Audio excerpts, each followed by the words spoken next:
सच्चिदानन्दरूपाय विश्वोत्पत्त्यादिहेतवे तापत्रयविनाशाय श्रीकृष्णाय वयं नमः। गुरुर्ब्रह्मा गुरुर्विष्णु गुरुर्देव महेश्वर गुरुर्साक्षात् परब्रह्मा तस्मै श्री गुरवे नमः। जेहि पर कृपा करहि जन जानी कवियुरजिनर तापै भानी। मोरी सुधारी सोचव भांति दासु कृपा नहीं कृपा गाती हो। नारायण नमः परमात्मा नहीं नमः। कृष्णचंद्र भगवान को जय हो। राधा रमण भगवान की जय हो। भागवत भगवान की जय हो। श्रीमद् भागवत को अनलाइन चर्चा कथा गर्ने क्रममा भगवानका अमोघ लीला वाणीहरू एकअर्कासँग साटासाट सियरिङ गर्ने क्रममा आज पनि हामी उनै भगवानका अमोघ लीलाहरू रहेको प्रत्यक्ष वाङ्मय मूर्ति रहेको चतुर्थ स्कन्द भागवतको चतुर्थ स्कन्दको चतुर्थै अध्याय 4 मा उपस्थित भइसकेका छौँ। यहाँ आइपुग्दाखेरि अगाडिको प्रसङ्ग के हो भन्दा शिव र सती बीच संवाद भएको छ। यहाँ आफ्ना पिताजी भनौँ दक्षको घरमा बृहस्पति शव नाम गरेको यज्ञ भएको छ, जसलाई वाजपेय यज्ञ अन्तर्गत लिइन्छ।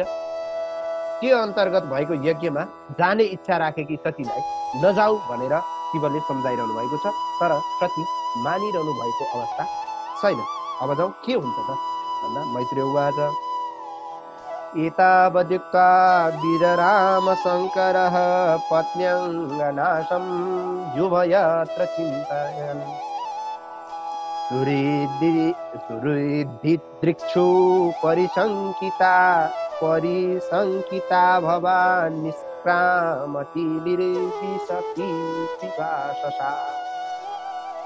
यस्ता प्रकार भगवान शिवले भनिसकेपछि यज्ञमा जान जबरजस्ती गरिरहेकी सतीलाई जबरजस्ती रोके पनि यज्ञमा पठाउन भनौँ सतीदेवीको मृत्यु हुने भन्ने विचार गर्दै सतीको मृत्युको पनि कारण बन्न सक्छ भन्ने दूरदृष्टि भनेको भविष्य देखेर भगवान अब के गर्ने भन्ने प्रत्युत्तर दिन नसकिसकेपछि शिवजी चुप लाग्दै जब बन्धु बान्धवलाई हेर्ने इच्छा भएकोले माइत जान निस्केकी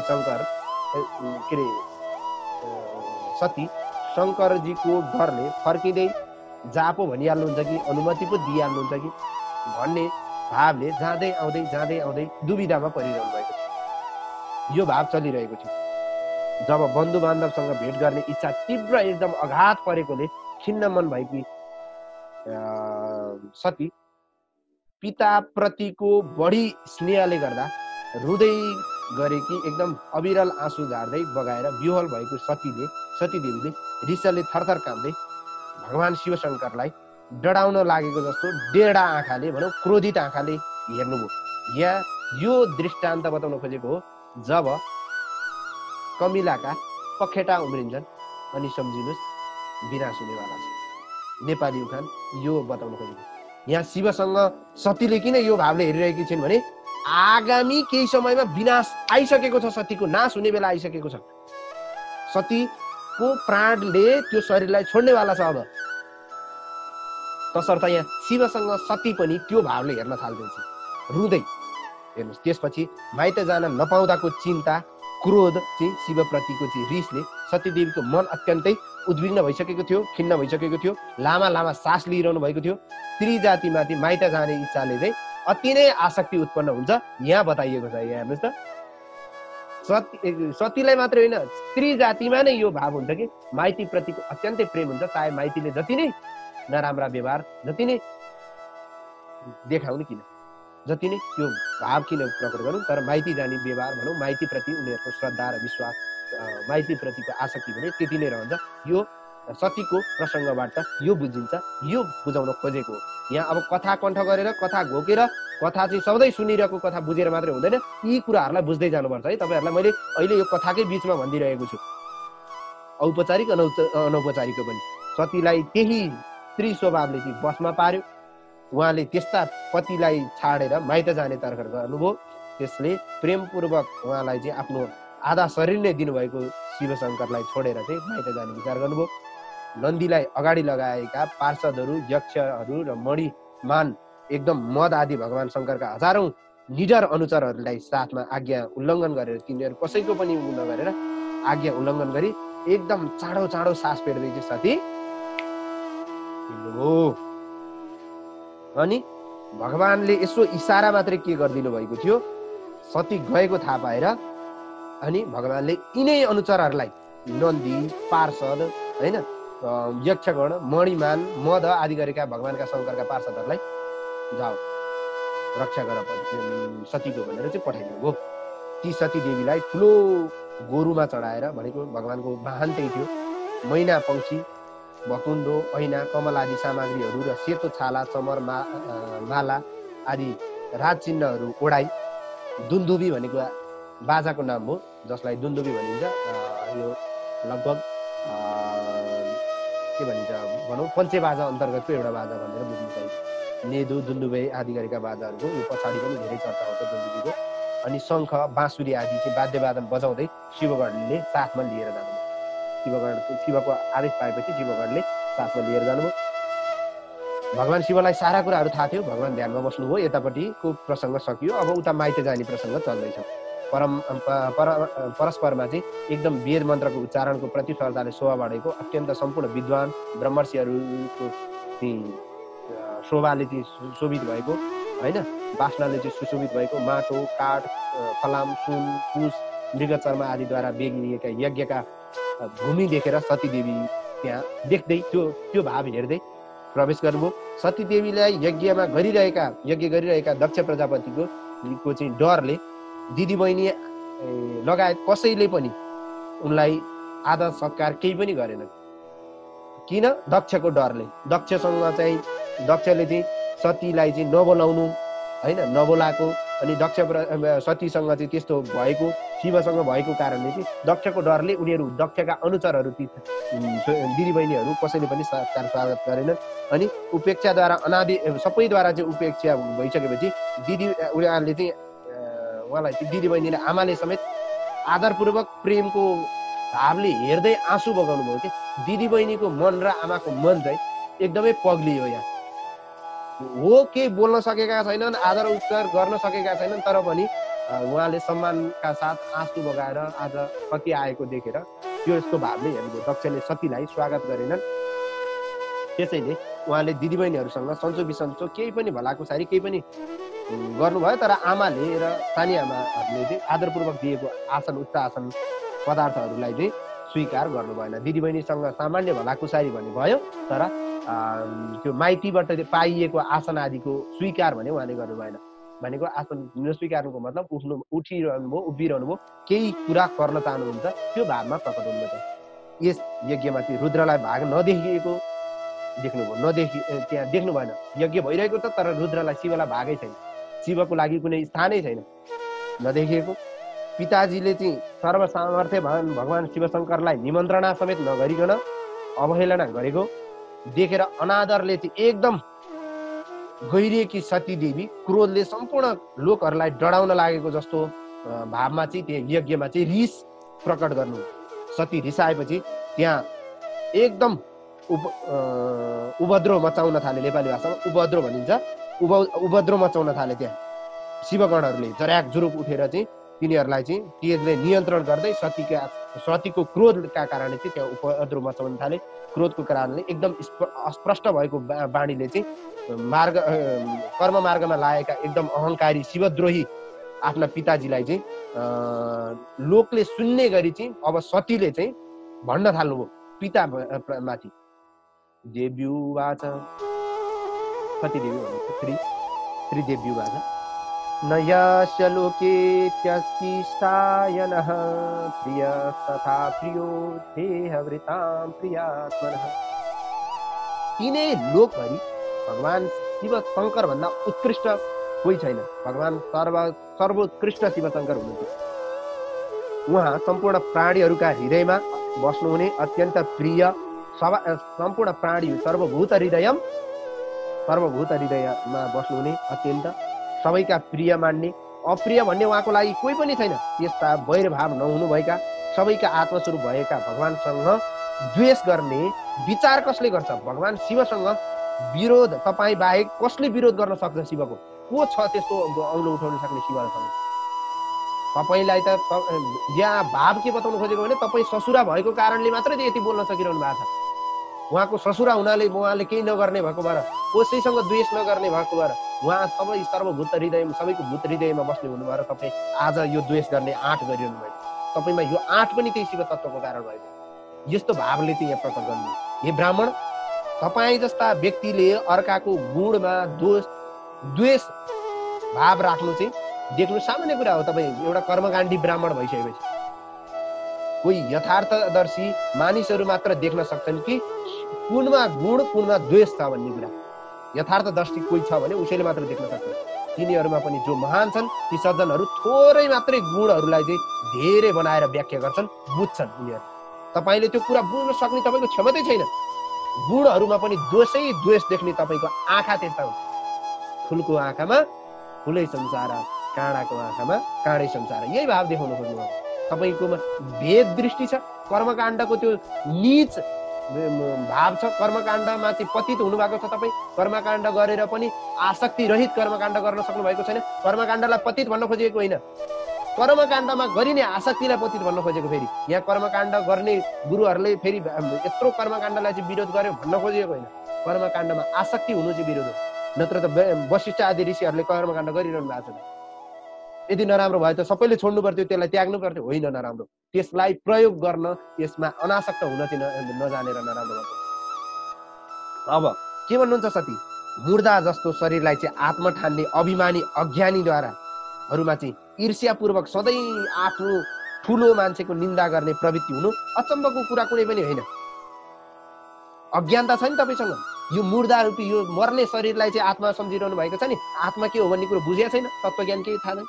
किनभने महापुरुषको चरणको धुलोले चाहिँ तेज नाश गरिएका त्यस्ता पुरुष अधमहरूका लागि पनि निन्दा गर्नु चाहिँ कुनै राम्रो छ? त्यो भनेको महापुरुषहरूको चाहिँ चरणको धुलो पाएको छैन, महापुरुषहरूको सङ्गत पाएको छैन, गुण र अगुण भन्ने थाहा छैन, शरीरमा चाहिँ आत्माको बोध गरेको छ, शरीरलाई नै आत्मा सम्झेको छ। अनि तपाईँ जस्तो मान्छेले चाहिँ त्यो कुनै ऊ होइन।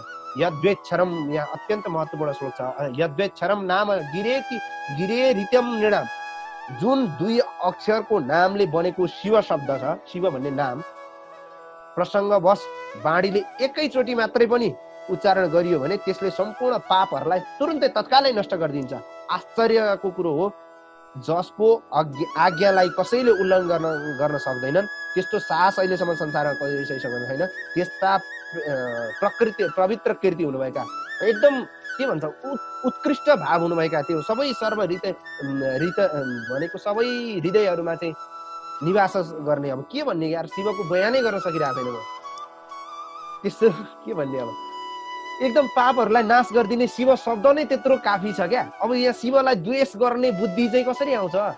तपाईँ जस्ता पतितलाई आउँछ। यहाँ दुई शब्द शिव शब्द मात्रै उच्चारण त्यति महान छ भने आज त्यस्ता शिवसँग कसरी द्वेष गर्न सकिरहनु भएको छ? आज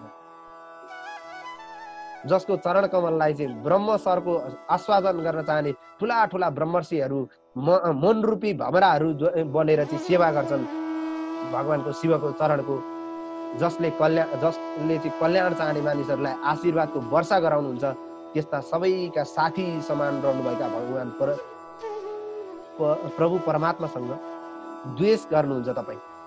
तपाईँको मति कति नीच हो? तपाईँ बाहेक अरू कुनै पनि देवताहरूले त्यस्ता भगवान शिव शङ्करको द्वेष गर्ने आँट गर्दछन्। भगवान शिव शङ्करको चरणबाट खसेको जललाई शिरमा धारण गर्दछन् देवताहरू। तपाईँभन्दा बाहेकका अरू ब्रह्मादि जति पनि देवताहरू छन्। देवताहरूले शिवलाई मसान घाटमा झटाफिजाएर चाहिँ मसान घाटको खरानी मानिस खप्परहरूको माला लगाएर पितासँगै बस्नुहुन्छ भन्ने कुरा चाहिँ थाहा पाएका छैनन् र तिनीहरूले चाहिँ जसले शिवका चरणको जल चाहिँ आफूले धारण गर्छन्, पिउँछन्, शिरमा लगाउँछन् भने तिनीहरूलाई चाहिँ थाहा छैन शिवको रहस्य के छ। शिवले चाहिँ जटा किन पाल्नुहुन्छ, भस्म खरानी किन लाउनुहुन्छ, होइन, के अरे मसान घाटमा चाहिँ किन बस्नुहुन्छ, तिनीहरूले बुझेका छन् अनि तिनीहरूले स्वीकार गर्छन्। तपाईँलाई त त्यो देखिएको त्यही भस्म खरानी त्यही आर्यघाट मात्रै देखेको छ, त्यो मात्रै देखेको छ, त्यो स्थूल शरीर मात्रै देखेको छ, त्यो स्थूल रूपमा देखिएको मात्रै तपाईँलाई थाहा छ। आत्मज्ञान छैन, तत्त्व चिन्तन छैन। भगवानले भूत प्रेत पिचास डाकिनी साकिनी बेताल सारालाई मिलाएर राख्नु भएको छ र अन्तिममा तपाईँ पनि मरिसकेपछि जाने त्यही घाटा हो, त्यही शिवको शरणमा हो। खोइ कुरो बुझेको हो यो रहस्य, खोइ कुरो बुझेको हो। कुनै सभामा धर्मका संरक्षण सर्वसमर्थ परमेश्वरलाई चाहिँ स्वेच्छाचारी व्यक्तिद्वारा चाहिँ निन्दाजनक एकदम बागबाँडा प्रहार गरिएको छ। यो धर्म सभा भनेर चाहिँ आयोजना भएको त्यस्तो सभामा पनि बागबाँड प्रहार गरिएको छ, जो कसैको लागि कुनै पनि त्यो निन्दा गर्ने कुनै पनि शब्दै थिएन, निन्दा गर्नुपर्ने कुनै कारणै थिएन। त्यो निन्दकलाई दण्ड दिन सकिँदैन भने त्यो सभाबाट दुवै कान थुनेर निस्कियोस्। यहाँ मैले अगाडि पनि भनेको थिएँ, यहाँ पनि भनेको छ, करोडौं पिधाय निरयाग। यदि आफ्ना ठुला व्यक्तिहरूको, आफ्ना आत्मारमण व्यक्तिहरूको, साधु सन्तको, गुरुको, माता पिताको एकदम आफूले श्रद्धा गर्ने व्यक्तिहरूको चाहिँ यदि त्यो निन्दा गरिएको त्यो सभा नै छ भने पनि, ठुलो सभा छ भने पनि कि त दुवै कान थुनोस्, त्यो दुवै कान थुनेर त्यहाँबाट निस्कियोस्। यदि त्यसलाई दण्ड दिन सकिँदैन भने, दण्ड दिन सकिन्छ भने त्यस्तो ठाउँमा तुरुन्तै निन्दा वाक्य बोल्ने त्यो दुष्टको चाहिँ जिब्रोलाई चाहिँ जबरजस्ती त्यहाँबाट काटेर फालिदियोस्, छिनालिदियोस्, जिब्रै छुनालिदियोस्, जिब्रै काटिदियोस्। त्यस्तो गर्न नसके आफ्नै प्राणलाई त्यागेर मरोस्। त्यो बाँच्नु नै अधर्म हो। यदि यति गर्न सकेन भने त्यो अधर्म हो, यति गर्यो भने त्यो धर्म हो, उसको नियम, त्यो उसले गरेको सर्वसत्य हो, धर्म हो त्यो भनेर चाहिँ यो 17औं श्लोकमा बताइदिनु भयो। त्यसैले भगवान नीलकण्ठ भगवानको त्यो निन्दा गर्ने पिताबाट जन्मिएको म यो शरीरलाई राख्नै चाहन्न, किनकि नजानिकन खाएको निषिद्ध जुन अन्नको शुद्धता त्यसलाई चाहिँ उल्टी गर्नुमा नै ठिक हुन्छ। यदि नजानिकन कुनै कुरा खाइयो भने, अशुद्ध चिज खाइयो भने त्यसलाई चाहिँ उल्टी गरेर नै शुद्ध होइन्छ, त्यो बमन गरेर नै शुद्ध गर्न सकिन्छ। नजानिकन खाएको त्यो 20 रुपी अरू अन्न केही छ भने, तसर्थ तपाईँको नाम जोडिएर जन्मिएको यो शरीरलाई पनि म अब राख्न चाहन्न, म त्यागिदिन्छु यो। किनभने तपाईँको नाम जोडिसकेको छ, तपाईँ पतित हुनुहुन्छ, तपाईँको नाम जोडिसक्यो, नराम्रो अन्न परिसक्यो मेरो शरीर, होइन। तपाईँको नाम यहाँ भन्दै हुनुहुन्छ अझै, आफ्नै आत्मामा रमाउनु हुने महामुनिहरूले चाहिँ बुद्धिले वेद विधि निषेध परक वचनहरूले चाहिँ अनुगमन गर्दैनन् यस्ता कुराहरूलाई। जसरी देवता र मनुष्यहरूको बानी व्यवहार फरक छ, त्यसै गरी ज्ञानी र अज्ञानी व्यक्तिको पनि व्यवहार फरक हुन्छ। अतः आफ्नै धर्ममा रहोस् तर अर्काको धर्मलाई अपेक्षा नगरोस्। ध्यान दिइरहनुहोस् यहाँ, स्वधर्म आफ्नो धर्ममा रहोस्, आफ्नो धर्ममा रहनु, तर अरूको धर्मको कसैको पनि अपेक्षा नगर्नु, उपेक्षा नगर्नु, अरूको धर्मको कहिले पनि आरोप प्रत्यारोपहरू नलगाओस्। स्वएव धर्मो न परम छिपेत स्थितः। आफ्नो धर्ममा रह, आफ्नो धर्मको उच्च कुराको विश्लेषण गर, पर धर्मको निन्दा गर्ने तिमीलाई अधिकार छैन। तिमी आफ्नो ठुलो भन, शिवको निन्दा गर्ने तिमी कहाँबाट आयो त्यत्रो हिम्मत? त्यो आएको छ भने त्यो शिव तत्त्वबाटै आएको छ भनेर चाहिँ यहाँ आफ्नो पिताजीलाई भन्दै हुनुहुन्छ। अत्यन्त महत्त्वपूर्ण भएको भएर मैले यो विशेष प्रकारले भन्दैछु। अग्निहोत्र आदि प्रवृत्ति लक्षण, सम दम आदि निवृत्ति लक्षण दुवै कर्महरू चाहिँ सत्य छन्। वेदमा चाहिँ विवेचना गरेर रोगीहरूलाई चाहिँ प्रविधि प्रधान र विरागीहरूलाई चाहिँ निवृत्ति प्रदान, रोगीहरूलाई प्रवृत्ति प्रदान र वैरागीहरूलाई चाहिँ निवृत्ति प्रदान भनेर चाहिँ दुई किसिमको कर्मको विधान पनि गरिएको छ। एउटै कर्तामा पनि दुई कर्म एकैपटक हुनै सक्दैन। एउटै कर्ताले प्रवृत्तिपरक र निवृत्तिपरक कर्महरू एकैचोटि गर्नै सक्दैन। तर ब्रह्मरूप भगवान शिवलाई यी दुवै कर्मले कहिले छुँदैन। यी दुवै कर्मबाट चाहिँ टाढा हुनुहुन्छ उहाँ। अनि त्यो कर्मको भागीदार हुने, कर्ममा चाहिँ लिप्त हुने तपाईँले कसरी बुझ्नु त्यो कुरा? हे पिताजी, हामीले रुचाउने ब्रह्मानन्द आदि, अणिमा आदि ऐश्वर्य तपाईँ जस्ता कर्ममार्गीहरूको लागि होइन, त्यो देवमार्गीहरूको लागि। यज्ञशालामा पुरोडास अग्निले चाहिँ तृप्त भएका र धुम मार्गबाट चाहिँ चल्ने प्राणीहरूले त्यो ऐश्वर्यको प्रशंसा गर्दैनन्, त्यो ऐश्वर्य बुझ्दैनन्, त्यो ऐश्वर्य जान्दैनन्। त्यो त ऐश्वर्य कस्ताका लागि हो भने सनक आदि गरेका उहरू र अवधूत आदिहरूले चाहिँ सेवन गर्ने ऐश्वर्य हो त्यो ऐश्वर्य। तर हजुरहरूले त्यो सामान्य यज्ञमा पुरोडास आदिले चाहिँ तृप्त हुने र धुम मार्गबाट हिँड्ने हजुरहरूले त्यो बुझ्नै सक्नुहुन्न। हजुरहरूको त्यो क्षमताले भ्याउँदैन। भगवानमाथि अपराध गर्ने तपाईँको शरीरबाट उत्पन्न भएको मेरो शरीरले चाहिँ मलाई पुग्यो, अब मलाई यो शरीर चाहिँदैन। तपाईँको यो शरीर यो निन्दित जन्म केही नै छैन, यो मर्ने शरीर यो चाहिँ अब पुग्यो। तपाईँ जस्तो अदमको संसर्गबाट कुनै पनि काम छैन। तपाईँको नामसँग जोडिँदा मलाई लाज लागेको छ। शिवमाथि अपराध गर्ने तपाईँ जस्ता व्यक्तिबाट जन्मेको यो मेरो जन्मलाई नै धिक्कार छ। जन्म गोत्रम त्वदीयम भगवान शिवशङ्करले मलाई तपाईँको गोत्रसँग भनेर चाहिँ जोडेर चाहिँ बोलाउनुहुन्छ। ए दाक्षायणी भन्नुहुन्छ। यहाँ हेर्नुहोस् त, अब म यहाँबाट यतिकै फर्केर गएँ भने उहाँले मलाई सम्बोधन गरेर भन्नुहुन्छ ए दाक्षायणी भन्नुहुन्छ। अब तपाईँ जस्तो पतितको नामसँग मेरो शरीर जोडेर म किन रहन्छु? त्यस वखत मलाई अत्यन्तै खिन्न महसुस हुन्छ, अत्यन्तै खेद महसुस हुन्छ। मलाई व्यङ्ग्य बाणले घोज्छ मलाई आज त त्यो कुराले। त्यसैले म तपाईँबाट उत्पन्न भएको यो मुर्दा शरीरलाई तुरुन्तै छोड्न चाहन्छु भनेर चाहिँ भन्नुभयो। मैत्रेयजी भन्नुहुन्छ यस प्रकार शत्रु संहारक हे विदुरजी यज्ञशालामा दक्ष प्रजापतिलाई गाली गरेर सतीदेवीले उत्तरतर्फ फर्केर नबोलिकन भुइँमा चाहिँ बस्नुभयो र पहेँलो कपडा ओढेकी सतीदेवीले चाहिँ जल आचमन गर्नुभयो। आँखा चिम्लिएर योग मार्गद्वारा चित्तलाई निवृत्ति राख्दै समाधिमा बस्नुभयो। आसनलाई जितेकी अनिन्दित सतीले चाहिँ प्राणायामद्वारा प्राण र अपान दुवै वायुलाई चाहिँ नाभिमा रहेको मणिपुर चक्रमा समान रूपले राख्नुभयो। योगको विधि है यो, यसरी योग गर्ने भन्ने कुरा हो। यो कसरी चाहिँ गर्ने भन्ने विधि हो। यो यसरी गर्नुपर्छ भन्ने हामीलाई शिक्षा दिएको। फेरि त्यहाँबाट चाहिँ उदान वायुलाई चाहिँ हृदयमा रहेको अनाहत चक्रमा लगेर छातीमा राख्नुभयो। वायुलाई कुशलतापूर्वक त्यहाँबाट घाँटीको तलतिर रहेको विशुद्ध चक्रमा र बिस्तारै आँखी भाउको बिचमा रहेको यो आज्ञा चक्रमा पुर्याउनु भयो। त्यो प्राणलाई यसरी ठुला तपस्वीहरूद्वारा अति पूज्य शङ्कर भगवानको चाहिँ प्रेमपूर्वक बारम्बार काखमा रहेको आफ्नो शरीरलाई, शिवको काखमा बस्ने आफ्नो शरीरलाई चाहिँ दक्ष प्रजापतिको रिसले त्याग्ने इच्छा गर्ने दृढ सङ्कल्प भएकी सतीले आफ्नो शरीरमा वायु सहित योगाग्नि चाहिँ संयोग गराउनु भयो। वायुले सहित भएको योगाग्नि त्यहाँ जगाउनु भयो। त्यसपछि सतीले जगतका मालिक भगवान शिवको चाहिँ चरणको ध्यानलाई चाहिँ एकदम आफ्नो हृदयमा उत्पन्न गराउनु भयो। आनन्दलाई स्मरण गर्नुभयो। उहाँले चाहिँ प्रभुको चरणदेखि अतिरिक्त केही देख्नु पनि भएन। त्यसपछि समाधिबाट चाहिँ उत्पन्न भएको अग्निको संयोगले पाप नष्ट भएको उहाँको शरीरलाई तत्कालै त्यहाँ नाश गरिदियो, तत्कालै डढाइदियो। भनेको योगाग्निद्वारा उहाँले आफ्नो प्राणलाई त्याग गर्नुभयो। यस प्रकारको ज्यादै आश्चर्य लाग्दो कुरा हेरिरहेको व्यक्तिहरूका बिचमा सतीदेवीले प्राण त्याग गरेको, देह त्याग गरेको समाचारले, प्राणले त्यो शरीरलाई त्याग गरेको है समाचारले आकाशमा भूलोक आदिमा चाहिँ हाहाकार मचियो, ठुलो कोलाहल मचियो। अत्यन्त दुःखको कुरो हो। दक्ष प्रजापतिले रिस उठाइदिनाले चाहिँ देवादिदेव महादेवकी अत्यन्त प्रिय भएकी सतीदेवीले प्राण त्याग्नु पर्यो। यसको कारण के भयो भन्दा दक्ष हुनु पर्यो। अहो दक्षको दुष्टतालाई हेर, प्रजापति भएकाले पनि सम्पूर्ण संसारलाई चाहिँ आफ्नो सन्तान ठानी पालन पोषण गर्नुपर्ने हो। तर पनि आफ्नै सतीको पनि, आफ्नै छोरीको पनि उसले यथोचित सम्मान गर्न चाहिँ सकेनन्। उनले यथोचित आदर सत्कार गर्न सकेनन्। यो चाहिँ उहाँलाई चाहिँ समेत पालन पोषण गर्न सकेनन्। उल्टै उनको चाहिँ तिरस्कार गरेर सतीले आफ्नो प्राण त्याग्नु पर्यो। बाउको कारणले आफ्नो छोरा सन्तानको चाहिँ प्राण त्यागिनु पर्यो।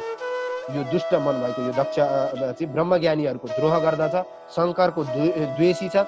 लोकमा चाहिँ यसको ठुलो बेइज्जत हुने भयो। यसले आफ्नै अपराधका कारण मर्न तयार भएकी आफ्नै छोरीलाई समेत मार्नबाट एक शब्द बोल्न सकेन, रोक्न पनि सकेन, केही उत्तर पनि दिन सकेन, बोल्न पनि सकेन। सतीदेवीले प्राण त्याग गरेको अनौठो घटना देखेर यसरी मान्छेहरूले आपसमा चाहिँ कुरा गर्न थालेपछि शस्त्र अस्त्र उठाएका शिवका पार्षदहरू दक्षलाई मार्न भनेर झराकझुरुक गरेर त्यहाँ आक्रमण गर्न थाले। एकदम त्यहाँ अब भयावह स्थिति भयो। एकअर्कालाई चाहिँ हान्ने, एकदम शिवका गणहरूले चाहिँ बेगले उठेर भृगु आदिलाई चाहिँ सारा यज्ञ नै विध्वंस गर्न थाले।